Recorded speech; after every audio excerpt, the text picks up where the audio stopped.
of yeah, sold and had I think like the pillow was up to my face and was using this, and that never told me that.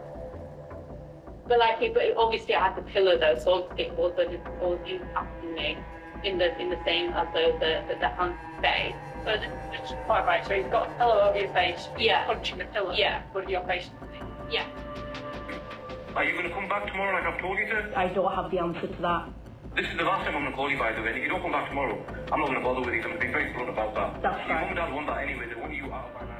Edinburgh, a 29-year-old man from Yorkshire has been found guilty of murdering his wife in Edinburgh in September 2021. Kashif Anwar was convicted at the High Court in Edinburgh today of murdering 31-year-old Fawziyah Javed at Arthur's Seat in Holyrood Park back in 2021.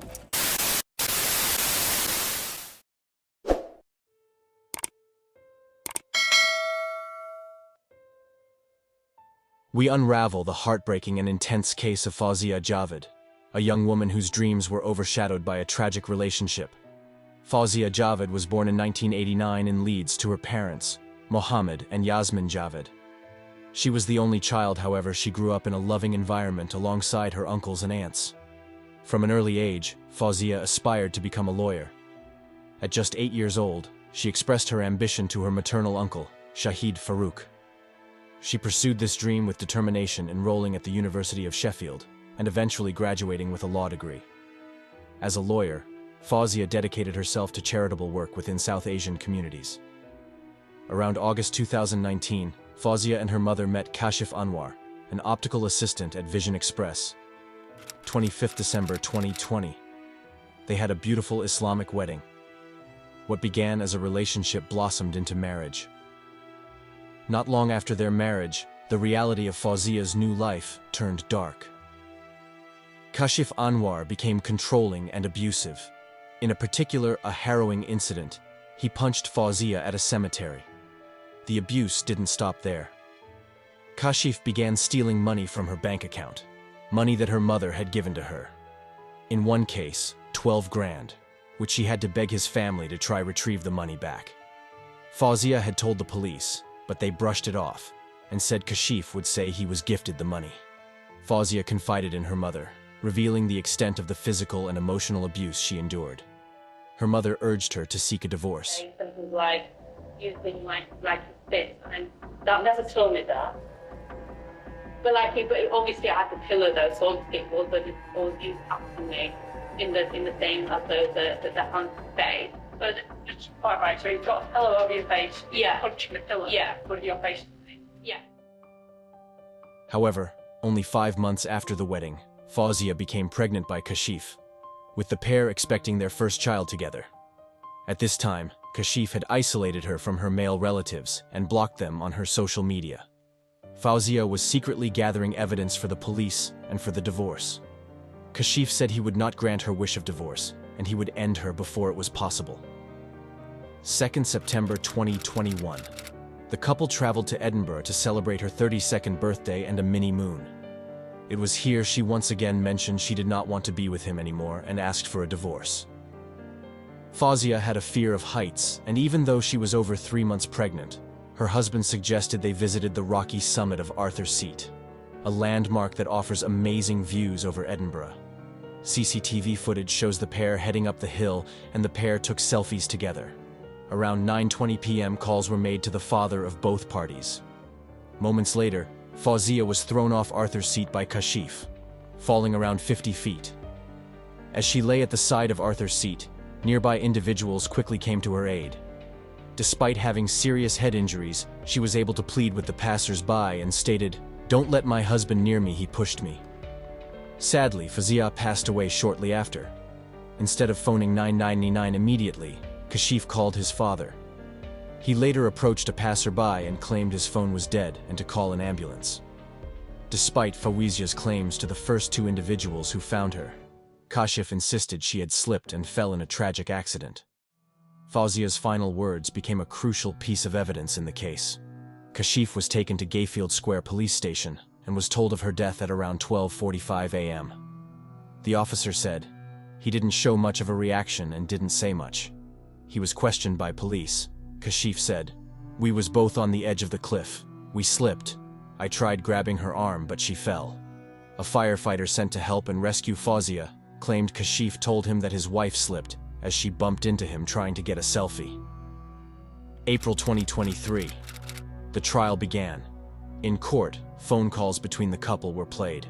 A call from when Fawziyah went back to her parents' house for Ramadan and he wanted her back home. In terms of moving forward, what are you going to do? Are you going to come back tomorrow like I've told you to? I don't have the answer to that. This is the last time I'm going to call you, by the way. And if you don't come back tomorrow, I'm not going to bother with you. I'm going to be very blunt about that. That's Your fine. mum and dad want that anyway. They want you out of my life so they can get the little Fawziyah back. And Yes, don't yes, of course. the little Fawziyah back. That's what you want as well. Kashif, I'm not coming back tomorrow. You're not coming back I'm tomorrow? not coming back tomorrow now. Who the fuck do you think you are? Why swearing at me again? Kashif, you are incapable of Who are change. you? Listen to me, I'm not going to call you again. That's fine, you said that. I heard that loud and clear. No, I'm not going to know genuinely. You might have blocked me as well. Listen to you, That's that fine. bastard. I'm That's swearing fine. to you now. That's fine. Block me. Delete all the wedding photos, delete everything. That's fine. That's fine. That's fine. Because that's what you are. Yeah. You're defeating everyone's life. The keep sooner going. you're dead or the sooner you're out of my life, it'll be better.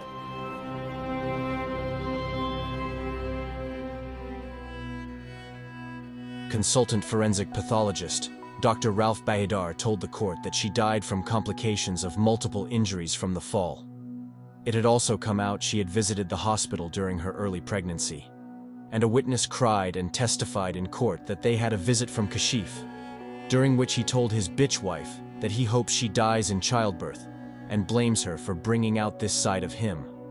Sean Stratford, a firefighter, gave evidence to the High Court and told jurors that Kashif said he stood up to take a selfie. He slipped, and she had fallen. He said Kashif seemed to be calm when speaking to him at the scene. Cases like these are difficult to conclude, however, as Fawziyah was secretly recording evidence of her own. It came to light. Recordings of his abusive and controlling behavior were shown in court. Kashif told his wife to stop behaving like a British woman and, "Who do you think you are? You're not a man, so come back tomorrow like you've been told." Fawziyah's mother claimed he resented due to the fact she was a solicitor, independent, and a well-educated young woman. He didn't like the fact she had opinions of her own. She believes Kashif's motives for murdering her daughter stemmed from honor-based control, jealousy, and insecurity. After a week-long in-depth trial, Kashif Anwar was convicted of killing Fawziyah at the High Court in Edinburgh.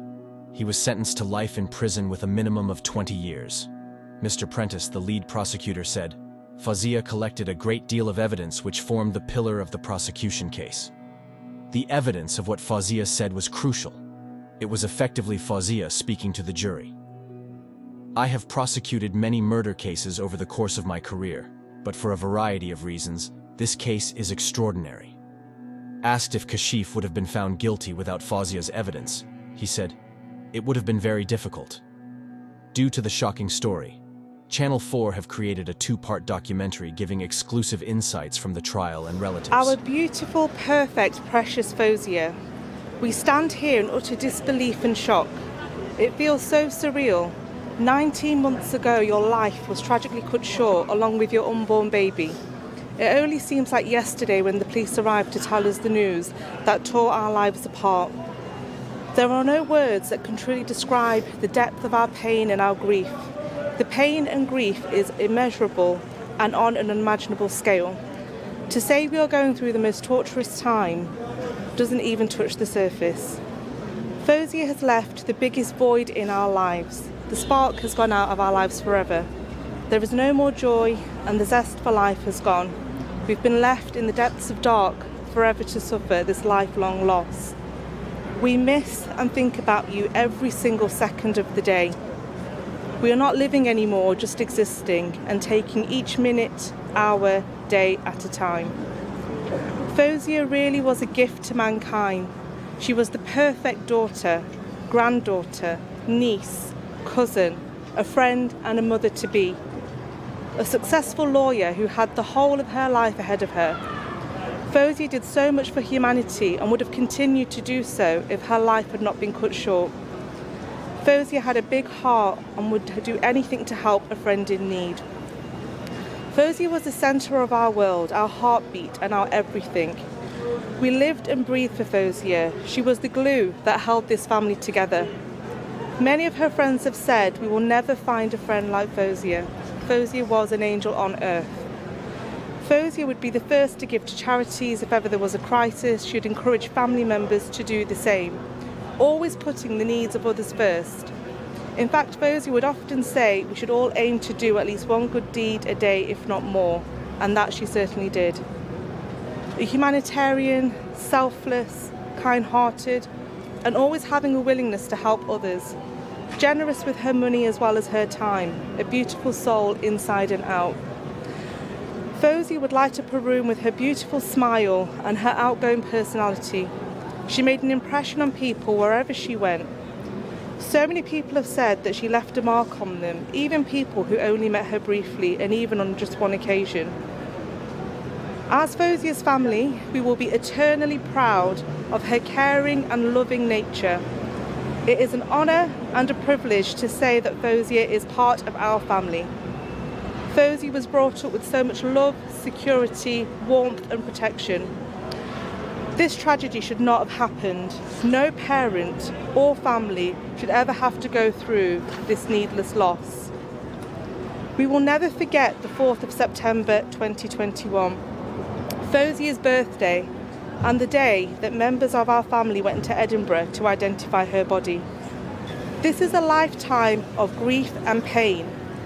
Our life sentence began the day that our daughter was brutally murdered. Whilst we welcome the verdict, this outcome does not feel like justice when compared to what we have lost. The ripple effect this has had on Fawziyah's family, friends and society is unimaginable. There will never be closure or justice for us. We've had our lives ripped apart and Fawziyah is no longer with us. The effects of this tragedy and what we have gone through are going to be with us until our last breath. As a family, we did our best to protect our precious Fawziyah. She clearly had a plan in place to leave that abusive monster with the support of her family. And whilst we did all that we could to support her, nobody could ever have imagined that he would have taken the evil steps that he did to take her and her baby's life. Finally, we would like to thank Police Scotland, the Prosecution Service, specifically Alec Prentice, the jury and all the vital witnesses that came to make this outcome possible. We would like to thank Carmen Nirvana and all the other charities for their ongoing support. We would like to thank our friends for their ongoing love and support, as well as the public that have reached out to offer their support and help. The family respectfully ask that all press inquiries are made through Carmen Nirvana and not through the family. The family would like to end with a quote that reminds them of Fawziyah. Live among people in such a manner that if you die, they weep over you, and if you are alive, they yearn for your company.